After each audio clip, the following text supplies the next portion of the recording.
Gedung BUMN akan menjadi bangunan tertinggi di Asia Tenggara.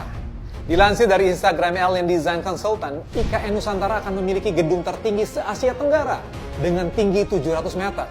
Proposal desain gedung ini diajukan pada tahun 2020 dengan kolaborasi dengan Alien and Atkins.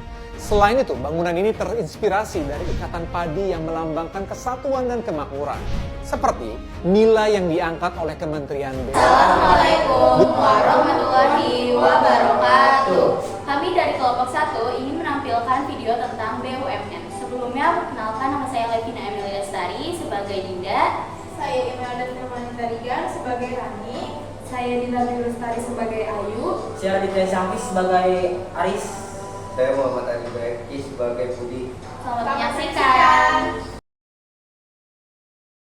Selamat pagi. Hari ini kita bahas desain gedung baru di BUMN yakni IKN. Iya. Hari silakan presentasi desain gedung.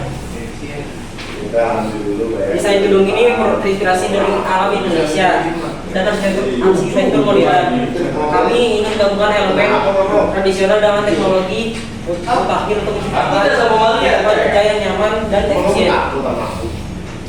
Saya setuju dengan konsep Aris.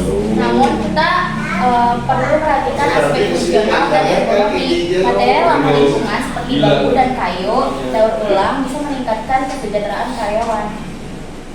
Saya telah meninjau anggaran dan jadwal. Kita harus memastikan proyek selesai tepat waktu dan sesuai anggaran. Penggunaan material ramah lingkungan mungkin lebih mahal, jadi kita perlu mencari solusi alternatifnya.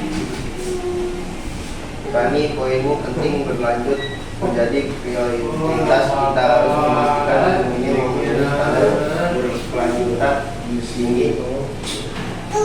Branding yang mencerminkan nilai BUMN promosi akan melalui media sosial akan berpencitra gedung.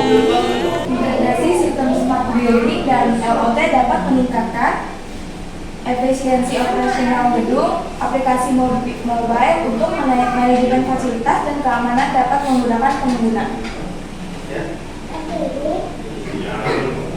Terima kasih atas kontribusi semua. Mari kita lanjutkan diskusi ini dalam pertemuan selanjutnya.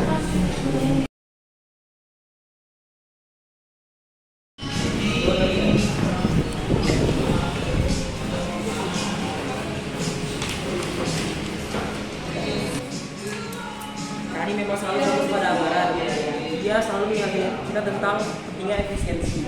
Iya, aku mengerti. Tapi kita juga harus memperhatikan aspek estetika dan fungsionalitas.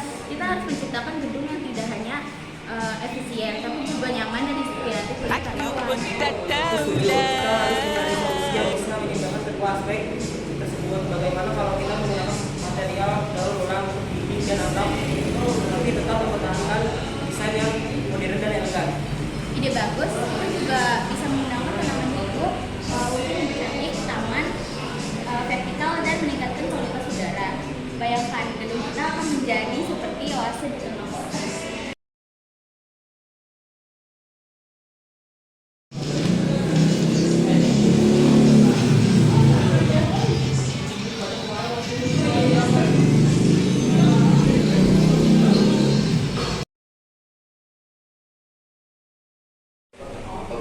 Ayo, aku ingin membahas tentang integrasi teknologi di gedung ini. Aku ingin memastikan bahwa desain gedung menggunakan sistem smart building IoT. Wah, ide bagus Aris. Kita bisa mengintegrasi sensor suhu dan pencahayaan otomatis untuk meningkatkan efisiensi energi. Kita juga bisa menggunakan aplikasi mobile untuk mengelola ruang, rapat, dan fasilitas gedung. Bagaimana kalau kita membuat ruang kerja kolaboratif yang dilengkapi dengan teknologi virtual reality, dengan karyawan bisa berkolaborasi secara virtual dengan tim di berbagai lokasi. Wah, ide yang menarik. Kita juga bisa mengintegrasi sistem keamanan berbasis AI untuk meningkatkan keamanan gedung. Aku yakin dengan integrasi teknologi yang Tahukah kamu, ternyata tidur di atas kasur busa jauh lebih baik daripada tidur di dalam tanah.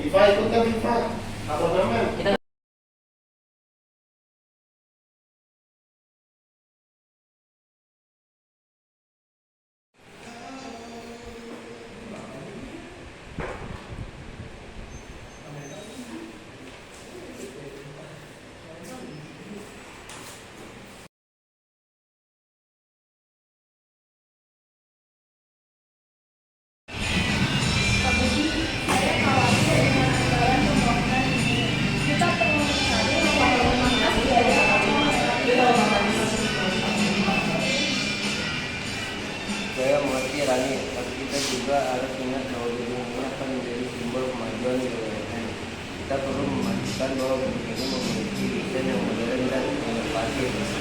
Saya setuju Pak. Bagaimana kalau kita menggunakan material daur ulang untuk beberapa bagian gedung?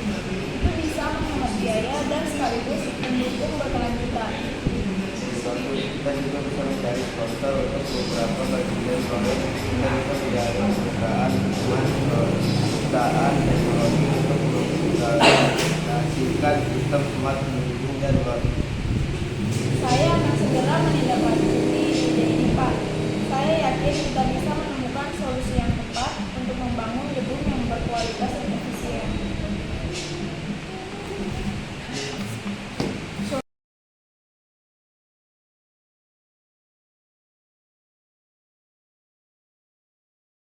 Terus kan gue sama Arif itu sampai itu kamu bukan Tapi membahas tentang desain kriteria ruang kerja.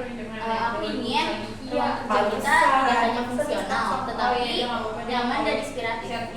Wah, ide bagus juga. Kita bisa menggunakan material ramah lingkungan seperti bambu dan kayu daur ulang. Terus gue baik banget sih. Kita juga bisa menanam tanaman hidup untuk meningkatkan kualitas udara. Bagaimana kalau kita membuat ruang kerja kolaboratif yang dilengkapi dengan teknologi virtual reality? Karyawan bisa berkolaborasi secara virtual dengan tim di berbagai lokasi. Ide yang bagus. Kita juga bisa mengintegrasi sistem pencahayaan otomatis yang menyesuaikan dengan intensitas cahaya matahari. Aku yakin dengan desain interior yang tepat, kita bisa menciptakan ruang kerja yang nyaman, ramah, dan inspiratif. Makasih ya Kak. Makasih banyak. Iya.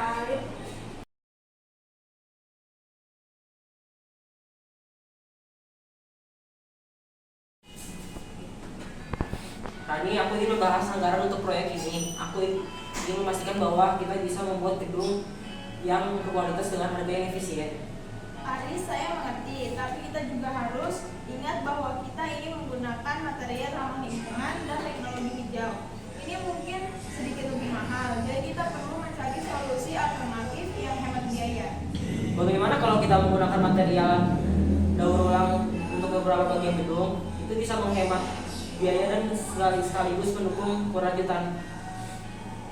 Ide bagus, kita juga bisa mencari sponsor untuk beberapa bagian proyek. Kita bisa menjalin kemitraan dengan perusahaan teknologi untuk mengintegrasikan sistem smart building dan IoT.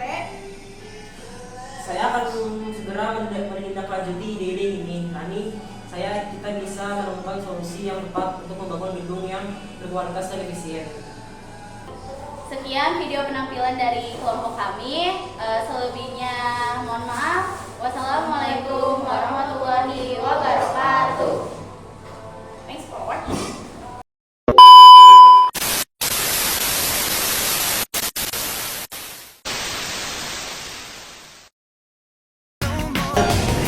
Hasil desain gedungnya